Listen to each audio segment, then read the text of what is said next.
నమస్తే. అన్‌స్టాపబుల్ బ్రేకులు లేని బుల్డోజర్ లాగా బాలయ్య బాబు దూసుకెళ్ళిపోతున్నాడు. అయితే అది సినిమాలు కావచ్చు, రాజకీయాలు కావచ్చు, ఇంకేదైనా కావచ్చు. మొత్తానికి ఈసారి అన్‌స్టాపబుల్ అన్‌లిమిటెడా లేదా లిమిటెడా? మొత్తానికి ఎవరెవరు రాబోతున్నారు, ఎలాంటి షోస్ మన ముందుకు రాబోతున్నాయి, అయితే గెస్ట్లు ఎవరు అనే దానిపైన మనతో పాటు సీనియర్ జర్నలిస్ట్ హేమసుందర్ గారు ఉన్నారు. వారిని అడిగి తెలుసుకుందాం. సార్ నమస్తే. నమస్తే అండి. సార్, అన్‌స్టాపబుల్ మొత్తానికి బాలయ్య అంటే ఏ రంగంలో చూసుకున్నా సరే ఆయనకి ఎదురు లేదు అని చెప్పి అర్థమవుతుంది. కాకపోతే అన్‌స్టాపబుల్ లాస్ట్ టైం తీసుకునేసరికి లిమిటెడ్ ఎడిషన్ అని చెప్పి ఇచ్చారు. కొంత నిరాశ అయితే జరిగింది. కాకపోతే ఎలక్షన్స్ అవి ఆ టైం కాబట్టి కొంత నిరాశపరిచినా ఓకే. కానీ ఈసారి అన్‌స్టాపబుల్ లిమిటెడా అన్‌లిమిటెడా అంటే ఏం చెప్తారు? మొత్తానికి ఎవరో రాబోతున్నారు అనే దాని మీద సమాచారం ఏమైనా ఉందంటారా? ఈ 100% అన్లిమిటెడ్ అని చెప్పుకోవచ్చండి. ఇంకొకటి ఏంటంటే అన్‌స్టాపబుల్ సీజన్ 4 అంటున్నారు, కానీ సీజన్ 4 కాదు, సీజన్ 3గానే వ్యవహరిస్తున్నారు. ఎందుకంటే సీజన్ 3 అయితే అది లిమిటెడ్ ఎడిషన్ కాబట్టి దాన్ని లెక్క వేయట్లా. కాబట్టి 3గానే ఇది చెప్తున్నారు. అన్‌స్టాపబుల్ 3 అనే అంటున్నారు దీన్ని. ఇంకొకటి ఏంటంటే ఇది ఈసారి రాజకీయము, సినిమా ఈ రెండింటిని కలగలుపుగా అందరూ దిగ్గజాలతోనే ఉండేలాగా ప్లాన్ చేస్తున్నట్టుగా మనకు తెలుస్తుంది. ఆ ప్రకారం చూసుకుంటే ఫస్ట్ ఎపిసోడే ది బెస్ట్ ఎపిసోడ్గా ఉండాలనే ఉద్దేశంతో ఆల్రెడీ చిరంజీవి గారితో మాట్లాడారని, చిరంజీవి గారు కూడా ఓకే అన్నారని వార్తలు అయితే వస్తున్నాయి.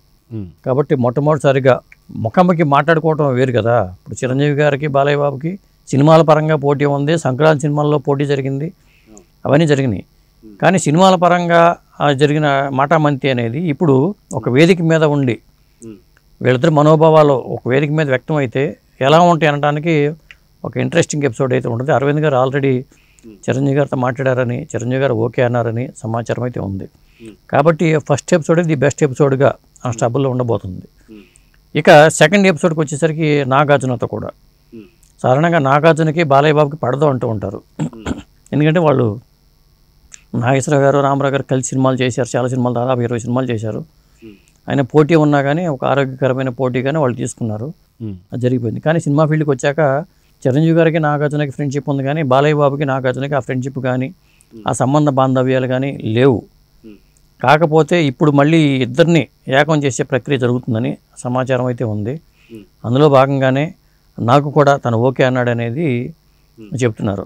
ఆయన ఇద్దరికి సయోధ్య కుదిర్చిన మధ్యలో ఒక వ్యక్తి ఉన్నారని, వాళ్ళ ద్వారా సయోధ్య కుదిరిందని, కాబట్టి చిరంజీవి గారి తర్వాత నాగార్జున కూడా ఈ షోకి రాబోతున్నారనేది సమాచారం అండి.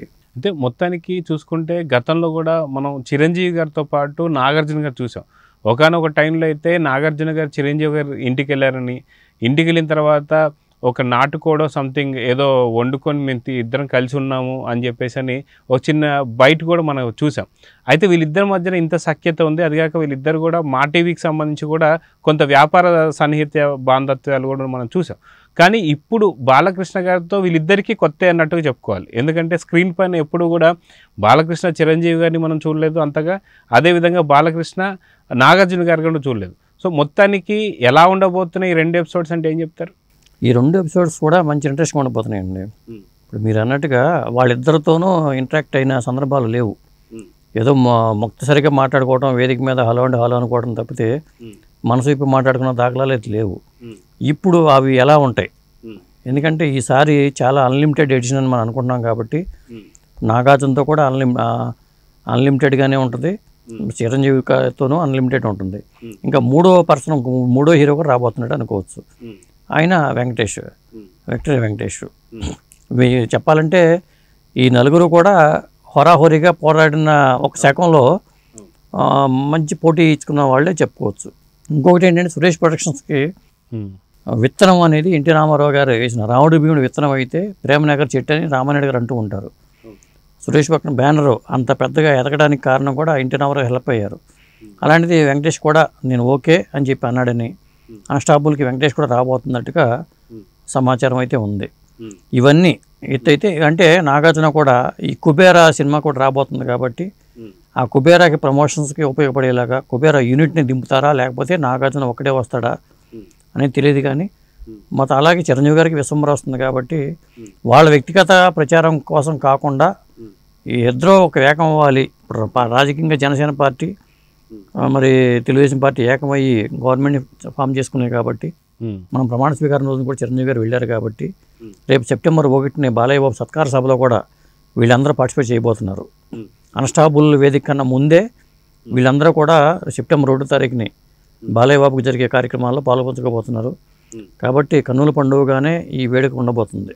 అయితే మొత్తానికి మెగా హీరోస్గా అంటే దాదాపు 80s అండ్ 90s పూర్తిగా వెళ్ళినటువంటి ఎవరైతే ఈ నలుగురు హీరోస్ ఎవరైతే ఉన్నారో తెలుగు సినిమా ఇండస్ట్రీకి 4 పిల్లల్లాగా నిలబడ్డారు. ఒకటి మెగాస్టార్ చిరంజీవి గారు, బాలకృష్ణ గారు, నాగార్జున గారు, వెంకటేష్ గారు. మొత్తానికి ఈ సీజన్కి పేరేమైనా మార్చే అవకాశం ఉందా? మెగా అన్స్టాపబుల్ అని చెప్పుకోవచ్చుగా. మార్చవచ్చు, ఎందుకంటే దాని ప్రోమో వచ్చినప్పుడు తెలుస్తుంది మనకి. ఆ ప్రోమో కార్యక్రమాలు ఇవన్నీ బాలయ్య బాబు రాజస్థాన్ నుంచి రాగానే దానికి సంబంధించిన ప్రోమోస్ ఆ వర్క్ అంతా అయిపోతాడు. దసరా కల్లా తీసుకురావద్దామనే ప్లాన్తో వాళ్ళు ఉన్నారు అన్స్టాపబుల్ని. అంటే సెప్టెంబర్ అంతా బాలయ్య బాబు షెడ్యూల్ అంతా చాలా బిజీ అని చెప్పుకోవచ్చు. ఓ పక్క NBK 109 పూర్తి చేయడంతో పాటు సెప్టెంబర్ 1వ తారీఖు జరిగే కార్యక్రమాలు ఓ పక్కన, ఇంకొకటి కొడుకుని మోక్షుని హీరోని చేసే ప్రక్రియలో ఆయన కొంత భాగస్వామ్యం ఉంటుంది కాబట్టి ఆ స్క్రిప్ట్ పరంగా కానీ ఇవన్నీ మానిటర్ చేసుకోవాలి కాబట్టి సెప్టెంబర్ 6వ తారీఖున అది ఉంటుంది. అలాగే సెప్టెంబర్లోనే దీనికి సంబంధించిన అన్స్టాపబుల్ సంబంధించిన రికార్డింగ్ కూడా జరిగే అవకాశం అయితే ఫస్ట్ ఎపిసోడ్ రికార్డింగ్ అని చిరంజీవి గారితో ఉండే అవకాశం ఉంది. ఇవన్నీ వరుసపెట్టి సెప్టెంబర్ అంతా బాలయ్య బాబు చాలా బిజీ అని చెప్పుకోవచ్చు. అయితే ఈ ముగ్గురుతో అయిపోయిన తర్వాత నెక్స్ట్ ఎపిసోడ్ వచ్చేసి రేవంత్ రెడ్డి గారితో, తెలంగాణ ముఖ్యమంత్రి రేవంత్ రెడ్డి గారితో కూడా ఉండబోతుందని చెప్పేసి అంటున్నారు. సో సినీ ఒక పక్కన ఇంకో రాజకీయం, సో రెండు కలగలిపి రాబోతున్నటువంటి ఎపిసోడ్స్ అనుకోవచ్చా? రేవంత్ రెడ్డి గారితో కూడా దాదాపు ఓకే అని చెప్పి అన్నట్టుగా సమాచారం అయితే ఉంది. ఎందుకంటే రేవంత్ రెడ్డి రావడానికి అభ్యంతరాలు ఏమి ఉండవు. ఎందుకంటే ఆయన కూడా టీడీపీ నుంచి వ్యక్తి వచ్చి కాంగ్రెస్లో చేరి ముఖ్యమంత్రి అయిన వ్యక్తే కాబట్టి బాలయ్య బాబుతో టీడీపీలో ఉన్నప్పటి నుంచి కూడా మంచి సంబంధ బాంధవ్యాలు ఉన్నాయి కాబట్టి రేవంత్ రెడ్డి ఎపిసోడ్ కూడా మంచి ఆసక్తికరంగా ఉండబోతుంది అనుకోవచ్చు. ఇంకా పొలిటీషియన్స్ ఎవరెవరు వస్తారో ఏంటి, ఇప్పుడు దాకా ఈ 4-5 పేర్లు తప్పితే వేరేం బయటికి రాలా. కాబట్టి ఇది కంటిన్యూగా డిసెంబరు జనవరి దాకా సంక్రాంతి వరకు కంటిన్యూ అయ్యే అవకాశాలు అయితే ఉన్నాయి ఈ అన్స్టాపబుల్ అనేది. మొత్తానికి చూసుకుంటే ఏదైతే అన్స్టాపబుల్ ఏదైతే ఉందో ఈసారి అన్లిమిటెడ్గా రాబోతున్న సంగతి తెలుస్తుంది. మొత్తానికి ఈ నలుగురు హీరోలు కలయిక అనేది ఒక అద్భుతం అనే చెప్పుకోవాలి.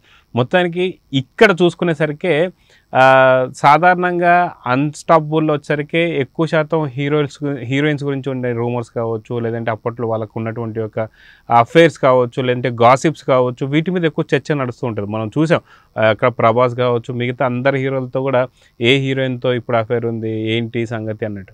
సో ఖచ్చితంగా వీళ్ళకు ఉన్నటువంటి గత స్మృతులన్నింటినీ కూడా నెమరేసుకుంటూ వీళ్ళ టైంలో ఉన్నటువంటి హీరోయిన్స్ గురించి ఎక్కువ చర్చ వచ్చే అవకాశం ఉందనుకుంటా. ఖచ్చితంగా వస్తుంది. ప్రధానంగా ఏంటంటే చిరంజీవి గారికి బాలయ్యకి చాలా పోటీ ఉంది. ఆ ఫ్యాన్స్ పరంగా కూడా కొంత విభేదాలు ఉంటాయి. ఎందుకంటే ఒక హీరో ఫ్యాన్స్కి ఇంకో హీరో ఫ్యాన్స్కి పడదు. వీటిని పటాపంచలు చేస్తూ మేమంతా ఒకటే, మీరు ఇట్లా గొడవ పడద్దు అని చెప్పి అది ఆ సందేశాన్ని ఫ్యాన్స్కి చేరవేసేలాగా ఎపిసోడ్ ఉండే అవకాశం అయితే ఉంది. దాంతోపాటు వాళ్ళ గురించి వినిపించే రకరకాల మాటలు కానీ, ప్రజారాజ్యం పార్టీ పెట్టి ఆయన మళ్ళీ కాంగ్రెస్లో వెళ్ళిన సందర్భాలు కానీ, అంటే రాజకీయపరమైన అంశాలతో కూడా చిరంజీవి గారికి చర్చకొచ్చే అవకాశం ఉంది. ఇప్పుడు జనసేన పార్టీకి తమ్ముడు పెట్టినప్పుడు మరి ఆయనకి దానికి సపోర్ట్గా రావచ్చు కదా, ఎందుకు రాలేదు? ప్రజారాజ్యం పెట్టినప్పుడు మరి తమ్ముడు వచ్చాడు కదా, ఇలాంటి అంశాలు కూడా ఉండవచ్చు చిరంజీవి గారితో. ఇక నాగార్జునతో పర్సనల్ విషయాలు కూడా చాలా వరకు డీప్గా వచ్చే అవకాశం అయితే ఉంది. ఇక వెంకటేష్ అంటే ఇక వాళ్ళ సినిమా రామానాయుడు గారితో ఉన్న అనుబంధం, ఆయన టీడీపీ లీడర్, పైకి వాళ్ళ నాన్నగారు, ఆ అనుభవాలు కానీ ఆయన ఎమరు వేసుకునే అవకాశం ఉంది. ఏదేమైనా వాళ్ళు కూడా ఈ ప్రోగ్రాం రావడం వల్ల మళ్ళీ వెంకటేష్ కానీ నాగార్జున కానీ వాళ్ళు కూడా ఈ ప్రోగ్రాం హెల్ప్ అవడానికి అవకాశం ఉంది. అంటే బాలయ్య బాబుతో ఇంటరాక్షన్ వల్ల ఇప్పుడు ఖచ్చితంగా అది మంచి పాజిటివ్గా జనంలోకి వెళ్ళే అవకాశం అయితే ఉంటుంది. అయితే సరదాగా అప్పట్లో ఉన్న హీరోయిన్స్ అందరి గురించి వచ్చి నెవరేసుకోవడం కావచ్చు, లేదా కొంతమంది హీరోయిన్లు కూడా వచ్చే అవకాశం ఉందనుకోవాలి. ఎందుకంటే విజయశాంతి గారు అప్పట్లో సూపర్ స్టార్ అని చెప్పుకోవచ్చు. ఆవిడ వల్లే చాలా వరకు కొంత ఇష్యూస్ కూడా వచ్చాయి అని చెప్పేసి కూడా అంటూ ఉంటారు. సో మెగాస్టార్తో పాటు విజయశాంతి గారు వచ్చే అవకాశం ఉందా అంటే ఏం చెప్తారు?